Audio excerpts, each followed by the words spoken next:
Joe Walsh has never been the kind of artist who pretends every song he touched was sacred. Unlike many classic rock legends who protect their catalogs like holy scripture, Walsh has spent decades doing the opposite, laughing at the past, questioning the excess, and openly admitting when something didn't sit right with him years later.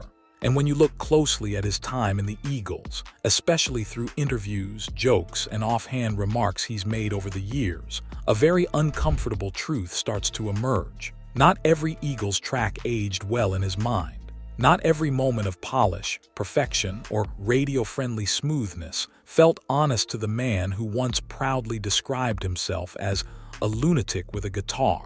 Behind the platinum records and flawless harmonies, there were songs Joe Walsh would later treat with embarrassment, not always by name, not always with cruelty, but with that unmistakable tone of regret, distance, and ironic detachment that says more than any blunt confession ever could. When Joe Walsh joined the Eagles in late 1975, he wasn't just stepping into a band, he was stepping into a machine. The Eagles were already the most successful American band of the decade, obsessed with control, clarity, and commercial dominance. Every harmony was measured, every guitar tone debated, every lyric dissected until it fit perfectly into Don Henley and Glenn Frey's vision of emotional precision. Walsh, by contrast, came from a world of chaos, the James Gang, barnstorm, slide guitars played too loud, solos stretched too long, songs that felt alive because they weren't perfect. So from the very beginning, there was a tension that never truly went away. And while Walsh contributed some of the Eagles' most iconic guitar work, he also found himself trapped inside songs that, years later, he would openly joke about, minimize, or quietly distance himself from, especially the ones that leaned hardest into slickness, sentimentality, or corporate rock polish. One of the earliest sources of Walsh's discomfort can be traced back to the Hotel California sessions. The album is universally praised, but Joe Walsh himself has repeatedly described the recording process as obsessive, exhausting, and at times joyless. He has talked about how songs were dissected down to microscopic details, with guitar tones endlessly refined and parts re-recorded long after the emotional spark had faded. And while Walsh delivered legendary contributions, particularly on Hotel California itself, there were tracks on that record that represented everything he disliked about perfectionism. Songs that felt less like living art and more like architectural projects. In later interviews, Walsh has joked that the Eagles would work the life out of a song, and when he says that, he isn't being poetic. He's describing a real frustration that would later turn into embarrassment when he looked back at how overly controlled some of those tracks became. Take the Eagles, softer, smoother material from the late 1970s, the songs built specifically for adult contemporary radio dominance. Walsh never publicly singled them out as failures, but he has consistently distanced himself from that side of the band. Over the years, he's described himself as the guy who didn't quite belong, the wild card who didn't naturally fit into the Eagles' polished emotional aesthetic. When discussing live performances decades later, Walsh often emphasizes the harder material, the guitar-driven moments, the looseness he could inject into the set. The omission is telling. Songs that leaned too heavily on soft sentimentality, pristine harmonies, and emotional restraint were never the ones he celebrated. And when artists avoid discussing certain tracks for years, when they joke past them, shrug them off, or reframe them as products of their time, that avoidance becomes its own confession. Then there's the issue of lyrical identity. Joe Walsh has always been brutally honest about his flaws: addiction, excess, ego, self-destruction. He has said many times that he prefers songs that admit weakness rather than hide behind perfection. That's why some Eagles tracks, particularly the ones that presented emotional distance as sophistication, never sat well with him in hindsight. Songs where heartbreak was polished into elegance, where pain was smoothed until it became palatable. Walsh has implied in multiple interviews that he felt more comfortable when music was messy, vulnerable, even embarrassing in its honesty. Ironically, that made the Eagles' most controlled songs the ones that embarrassed him later, not because they failed, but because they succeeded too cleanly. And as the Eagles' catalog became frozen in time, played endlessly on classic rock radio, dissected by critics, worshipped by generations, Walsh was forced to confront versions of himself that no longer felt real. Songs that once paid the bills now felt like costumes. And when artists wear costumes long enough, they eventually admit which ones never fit. What makes this story so compelling is that Joe Walsh has never tried to erase these tracks. He still plays them, still respects the work, still honors the band, but respect is not the same as pride, and pride is not the same as comfort. When Walsh talks about the Eagles today, there's always a subtle separation between what the band achieved and how he felt inside it. These songs were not accidents, they were engineered. Harmonies were layered with surgical precision. Guitar parts were locked into place. Lyrics were rewritten endlessly until they conveyed emotional distance rather than vulnerability. Joe Walsh has repeatedly described this process as stifling. He has said that the Eagles could take a song that felt alive and polish it until it stopped breathing. And when an artist uses language like that, embarrassment isn't far behind. Not embarrassment at the craft, but embarrassment at having participated in something that no longer feels human.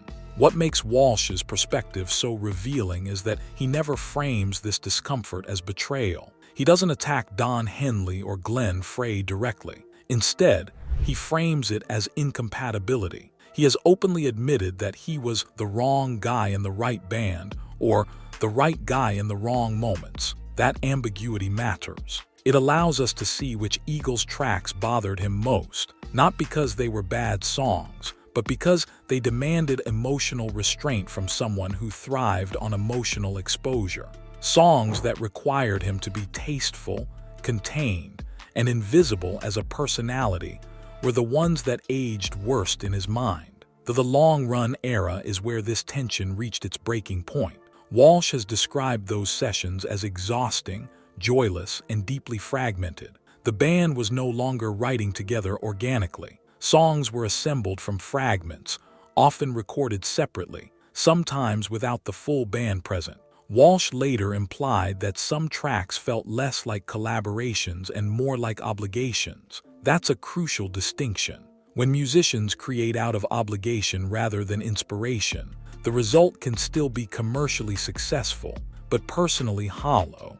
And hollow songs, no matter how popular, often become the most embarrassing chapters of an artist's past. Walsh has also hinted at discomfort with songs that presented emotional detachment as strength. The Eagles built much of their image around coolness, characters who observed heartbreak from a distance rather than drowning in it.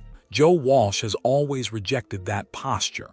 In his solo work, he plays characters who admit they're lost, broken, or ridiculous. There's humor in his vulnerability. There's humanity in his mess. So when Eagles' songs demanded emotional stoicism, Walsh became a supporting actor in narratives he didn't fully believe in.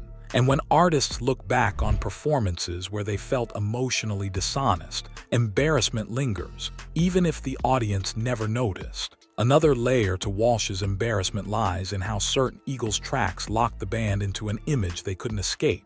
As the songs became timeless radio staples, the band itself became frozen in a particular emotional posture: cool, controlled, untouchable.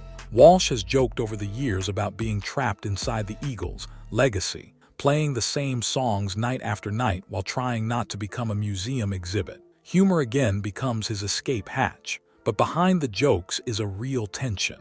Songs that once felt like milestones eventually became cages. And for someone as restless as Joe Walsh, confinement is far more embarrassing than failure. Live performances reveal even more.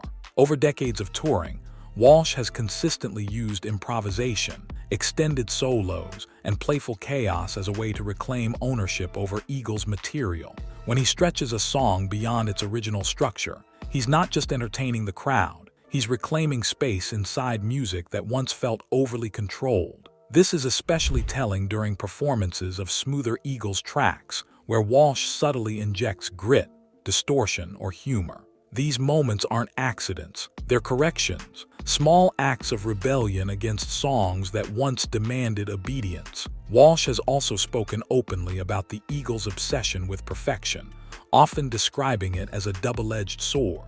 On one hand, it created some of the most enduring records in rock history. On the other, it removed spontaneity. And spontaneity, for Walsh, is the soul of music. Songs that leave no room for mistakes leave no room for humanity. And when artists revisit those songs decades later, the absence becomes glaring. What once sounded flawless now feels sterile. What once felt professional now feels emotionally distant. And that distance breeds embarrassment, not because the songs are bad, but because they no longer reflect who the artist believes themselves to be. It's also important to note that Walsh's embarrassment isn't limited to sound. It extends to image. The Eagles carefully curated their identity: calm, intelligent, emotionally reserved. Walsh has never fit neatly into that frame. He has described himself as chaotic, impulsive, and self-destructive during much of his career, being part of songs that projected emotional mastery while his real life was unraveling created a disconnect that only grew with time. Songs that pretended everything was under control felt dishonest in hindsight. And dishonesty, even unintentional, is one of the hardest things for artists to forgive themselves for. As the years passed and Walsh sobered up, his reflections became sharper. Sobriety stripped away nostalgia and forced him to confront the past without filters. In interviews from the 2000s onward, he often sounds both grateful and uneasy when discussing the Eagles' catalog. Grateful for the success, uneasy about the compromises. That duality is key. Joe Walsh doesn't regret joining the Eagles, but he doesn't romanticize everything either. And the tracks that represent compromise, restraint, and emotional distance are the ones that quietly haunt him. What fans often miss is that Walsh's embarrassment is deeply personal. It's not about what listeners hear. It's about what he felt while creating the music. Songs that required him to suppress his instincts, minimize his personality,